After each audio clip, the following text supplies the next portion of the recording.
Starfleet Academy episode 5. Let's take a look at what could have been. This is from a YouTube channel called Starfleet Dreams. Starfleet Dreams, yes. Yeah, this is a short 1 minute. It's Starfleet Dreams 1987, Starfleet Academy 1987, Friday nights. This is an AI trailer. Let's just look. No comment. Just go. We'll look at this. Okay, you gotta put it on the screen. Warp theory, astrogation, xenobiology, subspace harmonics, command ethics and prime directive law. That's a regular day at Starfleet Academy. But Friday is no regular day. And Friday nights are something entirely different. Starfleet Academy, Friday nights by Starfleet Dreams, premieres this Friday on YouTube. Now, that is a show I would watch. The current incarnation of Starfleet Academy, this Star Trek series under Kurtzman, is the worst Star Trek show, the worst Star Trek anything ever produced. This latest episode, which I have to bring up one of your tweets, Alan, you brought up, which focuses on Sam, the hologram. It's all about her, and it's done in a style that's like a teen TikTok. Show from It's like TikTok. It's I mean, they might as well have shot the entire episode in the vertical phone. Right. Right. It's god awful. She's obsessed with Benjamin Sisko, who is an emissary. She is an emissary of her people, and so she feels a connection to Benjamin Sisko, not because he's black and she's black. That's not why. It's because she is also an emissary. So she goes down a rabbit hole to solve the mystery of what happened to Benjamin Sisko. The way the story, I don't even know where to begin about how bad this is, but it is objectively, this show has done more damage to the franchise of Star Trek than The Acolyte did for Star Wars, because not only is it a terrible show, that's a given, but it's ruining the legacy of lore within Star Trek. And I got to complain about a couple things not related to the story. The fact that people beam in and out, there's a subplot with Holly Hunter's. Chris, you're breaking up again. Yeah, but I think you're mentioning there's this dinner with Holly Hunter. Yeah. She beams in and out, and characters beam in and out of locations. It's become as annoying as in Marvel when people go like this and their helmet goes on, that sort of like digital helmet goes on them, like popping in and out of places. There used to be something cool about transporting from one location to another. It was a narrative device to kind of set the scene of what the goals were, what the stakes were, who the characters were that were beaming down. And beaming is not like an exact science. Things go wrong. The fact you can pop in and out everywhere is awful. Alan, sorry, I might have frozen there for a minute. Please go on your. I can't stand this show. Everything about it. All the characters are baseline bisexual. There's the Klingon character Jaden is wearing a skirt. It's an awful. I don't think I've ever seen in Klingon history. Did they have like mankinis? I don't know. It's terrible. I mean, maybe a kilt of some sort, but this is not a kilt in any way. It's a skirt. Tell us what you thought, and I want a preview of episode 6. Oh, I mean, to me, this was the most annoying episode of Starfleet Academy. It opens essentially with Sam basically making a TikTok video about her experiences with Starfleet, and then she meets her her elders. There's this whole thing where she's a hologram, and she talks about how humans created holograms to serve them. I'm like, yeah, no duh. And then she goes, well, that's bad. I go, well, I mean, look, this goes to my whole thing about why do we care about robots so much? We create robots to make them subservient to us. Yes, that's what they do.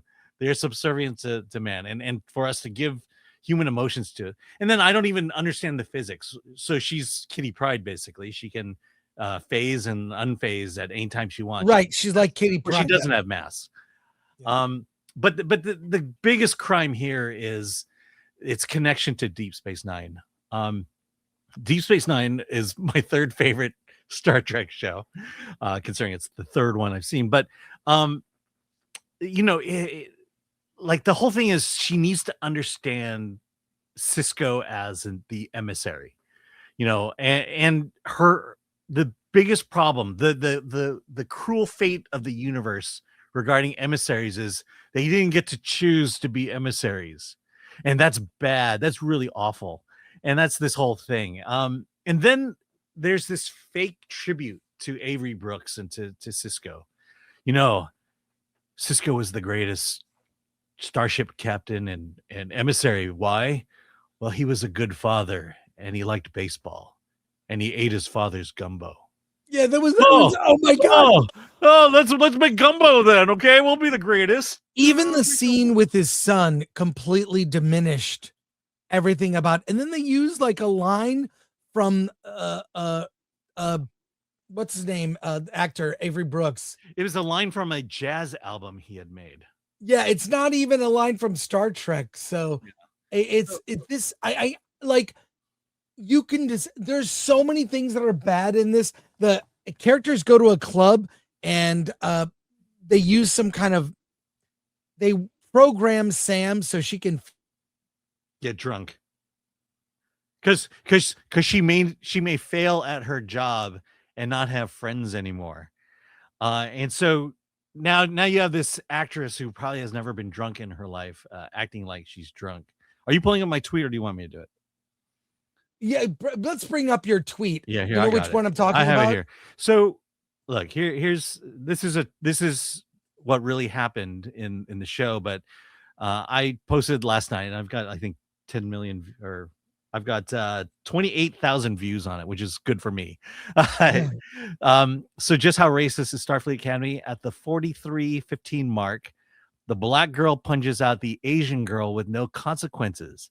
Next episode, she'll push the Asian girl in front of a train. Oh, no. I love how Star Trek brings reality into its narratives. Now, mind you, I don't care. But the fact that this show and all its fans laud how progressive it is, but you have a scene where the black girl punches out the Asian girl and no consequences whatsoever, tells me that your quote unquote progressive is just convenient to how you feel at the time. Not only because that, I can tell you, no one would ever allow a white guy to punch out the black girl. No one, you get all the combinations, but it's interesting that of the one punch in the show, it's the black girl against the Asian. And is treated like, oh, it's funny. She punched out the Asian girl.